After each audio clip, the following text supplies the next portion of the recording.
while Bharat toiled to undo the mischief that others had done.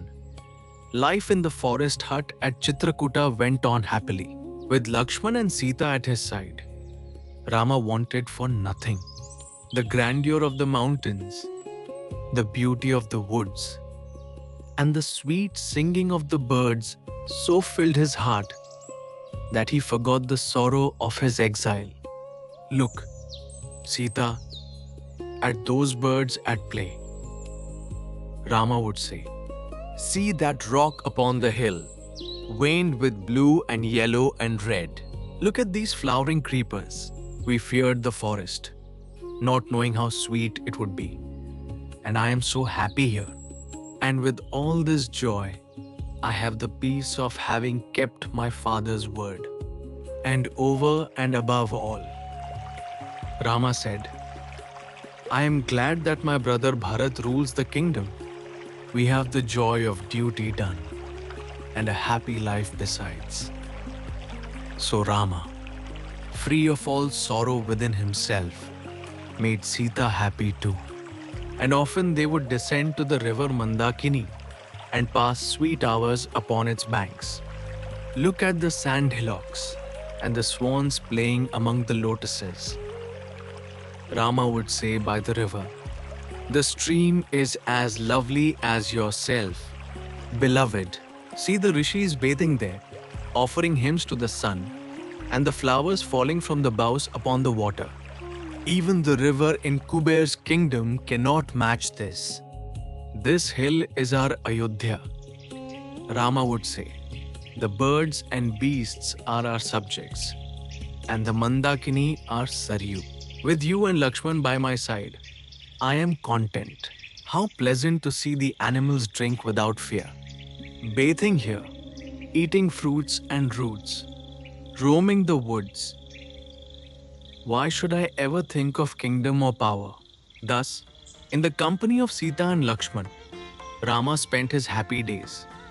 But one afternoon, as they sat in utter peace upon the slope of the hill, they saw far off a great cloud of dust rise into the sky and come moving toward them, and heard a mighty noise as of a huge crowd approaching through the forest.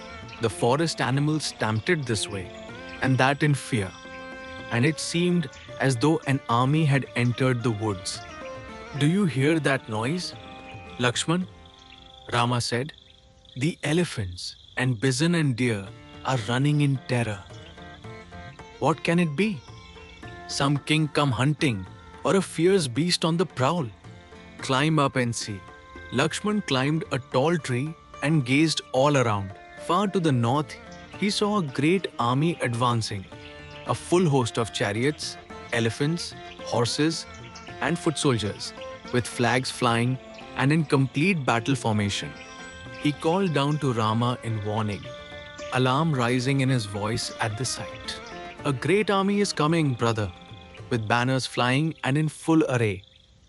Lakshman shouted, let us take care. Put out the fire. Get Sita into the cave where she will be safe, and let us arm ourselves and be ready to fight. But Rama answered calmly, do not be in such a hurry. Look again at the flag on the chariot and tell me which king it is that leads this host. Lakshman looked once more and was seized with sudden anger. It is Bharat, he cried. Not content with seizing the kingdom, he hunts us down even here. I can make out the tree upon our flag, streaming in the wind. He has come to kill us. But the son of Kaikeyi shall not get away from me alive this day. What sin can there be in killing this destroyer of dharma? Lakshman raged. Shall we hold our ground here or fight it out on the hilltop? We will make him answer for all the harm he has done us.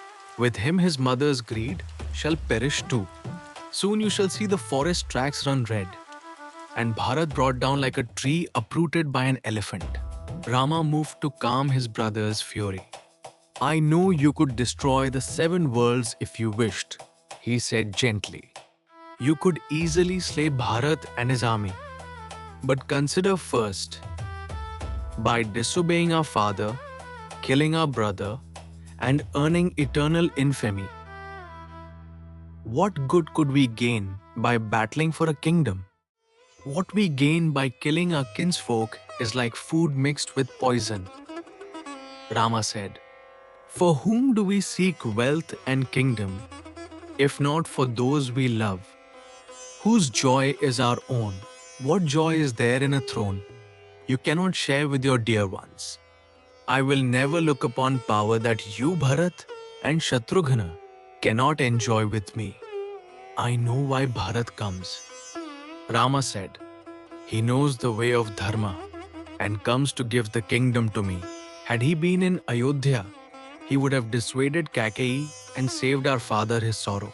He comes now to take me home. It is wrong of you to think ill of him and speak such harsh words. If it is hunger for the kingdom that makes you so hard in your suspicion," Rama added, laughing gently, "then only say the word. I have but to ask Bharat, and I have no doubt he will hand it over to you with pleasure." At this teasing, Lakshman shrunk into himself, thoroughly ashamed of his hasty temper. "Perhaps," Lakshman offered, trying to cover his shame, "our father the king himself is coming to see us." Convinced now that his fear had been improper, he wondered why the army marched and thought that perhaps Dashratha, with a great retinue, had come to visit them in the forest. "Yes, it may well be as you say," Rama said, comforting him. "Finding forest life hard, the king may have come to take us, and Sita above all, back to the city. And yet, we do not see his great white umbrella. But whatever it turns out to be, you must keep calm." And Lakshman stood humbly by his brother, hands folded, his anger all gone, halting his army at a distance. Bharat sent a few men ahead to observe the place from which the smoke of a hermitage fire rose. They returned with word that this was the very spot the sage Bharadwaja had described, and that the leaf-thatched cottage was very likely Rama's forest abode. Bharat set forward with Shatrughna, Vasishtha, and Sumantra. As they advanced, they saw signs that the hermitage was inhabited, a path leading down to the river, and trees blazed on either side to mark the way in the dusk. Soon they came upon a cottage thatched with leaves, with stacks of firewood heaped nearby. Within the cottage, upon the walls, hung mighty bows and quivers full of deadly arrows, swords that seemed to radiate victory, and weapons of superlative excellence. On the branches of trees, garments of bark were spread to dry. Bharat beheld all these sure signs of his brother's dwelling with a swelling, aching heart. From inside came the smoke of the daily oblations. Entering, Bharat saw the sacred altar with its blazing fire, and Rama himself seated beside it, matted-locked, clad in deerskin and bark, yet majestic, a ruler of the world, with mighty arms, broad chest, and a face made to command love and obedience. Beside him sat Sita and Lakshman, all the way. Bharat had been thinking of the infamy heaped upon his own head, wondering what he could possibly say when he faced Rama. But now, at the sight of his brother, he forgot it all in the great flood of love that surged up and swept away every other thought and fear within him. He sprang forward to where Rama sat. He could utter no word but "brother," and fell at Rama's feet and sobbed. By this time, Sumantra and the forest-chieftain Guha had joined him at the door and stood witness to the meeting of the brothers, their own eyes filling with tears. Rama saw before him Bharat, fallen on the ground with hands clasped in supplication, his hair matted, his body clad in bark. Grief and fasting had worn him thin, and he was tanned and haggard with the fatigue of his hard journey. Rama's heart went out to him at once, at the pitiful, loving sight. Rama raised Bharat to his feet, held him close, and kissed his bro. Brother beloved, he said, what has brought you from our father's side, all this long way into the wilds? And why are you grown so thin and careworn? But Bharat could bring out no word. His throat stopped with feeling, and for a while he could make no answer at all. Then Rama put to him the formal questions that royal kinsmen ask when they meet after a long parting. After a while, Bharat gathered himself and spoke. Why do you ask me about the kingdom, brother, as though I were its ruler? What have I to do with the kingdom? When you are the rightful king, how could I call myself king or govern the land? Bharat said, my whole duty is to serve you humbly. The eldest son should carry the burden of the kingdom. Such is our law and our custom. Come back with me to Ayodhya. Take the crown and pour your grace upon our family and our people. The old king's work in this world is finished, Bharat said, and he has gone to Swarga. Rama started. After you had left for the forest, and before I came back from Kaikya, our father gave up his life, killed by the grief of parting from you. So, as gently as he could, Bharat broke the terrible news of Dashratha's death. Do not give way to sorrow, Bharat pleaded. Perform the obsequies of our father, whose spirit only your rites can satisfy. Thinking of you, he gave up his life. But when Rama heard for certain that his father was dead, he fell to the ground like a great tree felled by the axe, overwhelmed by grief. Bharat had no need now to repeat the apologies and explanations he had rehearsed. Where was the need? When Rama's grief-stricken face and ravaged look spoke of a sorrow beyond all words. And Bharat, whose one thought was to take Rama home, spoke only of that, and nothing at all of himself. Then the princess, with Sita and Sumantra, went down to the river and offered libations of water for the peace of their departed father's soul. With grief in their hearts, they poured the sacred offerings. Mourning the great king who had died of love for the son he could not keep beside him. After the other customary ceremonies, the princess returned to the cottage. There they held one another's hands and gave way to their sorrow together, weeping aloud in loud lamentation. Brothers reunited not in the joy they had once known, but in a shared and terrible grief for their father and their broken house. So the brothers met at last at Chitrakuta. Rama the serene exile and Bharat the reluctant regent, each nobler than the other, each thinking only of the other's good. In all the ages since, this meeting has been cherished as a symbol of brotherly love, so pure that even sorrow could not dim its radiance. Guha the forest-chieftain and Sumantra, the faithful charioteer, looked on with streaming eyes, moved beyond words by the sight of such love. Never had they beheld two brothers so devoted, so willing each to sacrifice all for the other. The very forest seemed to hush in reverence around the grieving princess.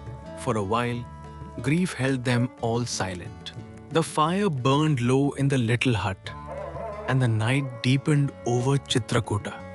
Around them lay the great army that had come to fetch Rama home, and within, the brothers wept for a father lost and a kingdom broken by a single evening's madness. Yet even in their grief, a great question hung unspoken between them. Bharat had come to give the kingdom back. Rama was resolved to keep his father's word. To nobilities, each refusing the throne for the other's sake, must soon meet in a loving contest, a debate not of ambition, but of dharma itself. Sita too grieved, for she had loved Dashratha as a father and her gentle heart ached at the sorrow of the brothers she cherished. Yet she drew strength from Rama's serenity and comforted the others as best she could, a quiet light of tenderness amid the mourning of that forest night. So passed the night of the brothers' meeting. Grief had brought them together, but love bound them fast. And though sorrow filled the little hermitage at Chitrakuta, there was a strange beauty in it too. The beauty of hearts so noble that each valued the other far above himself, above the crown, above the world. In the villages of the land, this meeting of Rama and Bharat is still held the most sanctifying part of the whole epic. For here two brothers showed the world a love that asks nothing for itself, a love that has shone down the ages as a beacon to all who seek the path of dharma and devotion. As dawn broke over Chitrakuta, the grief of the night gave way to the tasks of the day. There were rites yet to complete, and the great question of the kingdom still to be resolved. The brothers rose, their hearts still heavy, to face together whatever the coming day would bring. The whole host that had journeyed from Ayodhya waited in hope, longing to hear that Rama would return with them. Ministers, elders, and soldiers alike had come, not to seize anything, but to beg their beloved prince to take back his crown. All now turned their eyes upon the little hermitage, awaiting the outcome. So the brothers met, and grief was shared, and love was proved. But the crown still hung between them, offered and refused and offered again. The stage was set now for the great debate of Dharma, in which Rama and Bharat would each strive, with all their noble hearts, to yield the kingdom to the other.